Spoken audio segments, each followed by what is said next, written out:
I'd be interested to know whether or not my opponent, Ms. Hageman, is willing to say here tonight that the election was not stolen. She knows it wasn't stolen. I think that she can't say that it wasn't stolen because she's completely beholden to Donald Trump. We have serious questions about the 2020 election.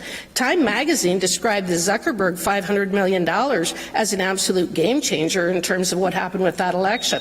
And the tragedy is that there are politicians in this country, beginning with Donald Trump, who have lied to the American people. And people have been betrayed.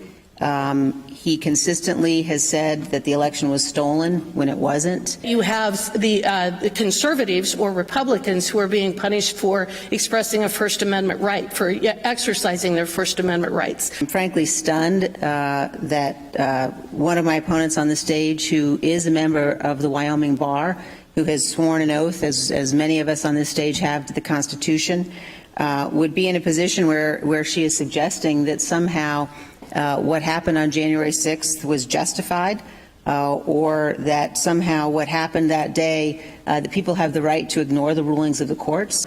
The only time that the J6 situation ever comes up is when people talk about how unfair this entire committee is.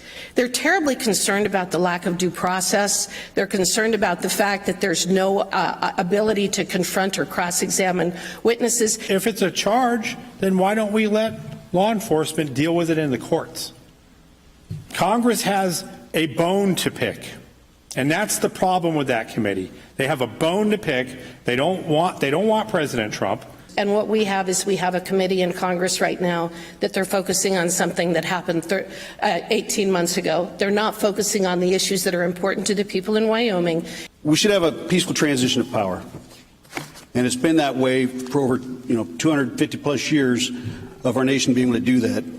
And I had time in Iraq where I actually had to help support their elections, and I'm sorry to say theirs went a lot smoother than this last one here. Our republic is not in danger because of President Donald J. Trump.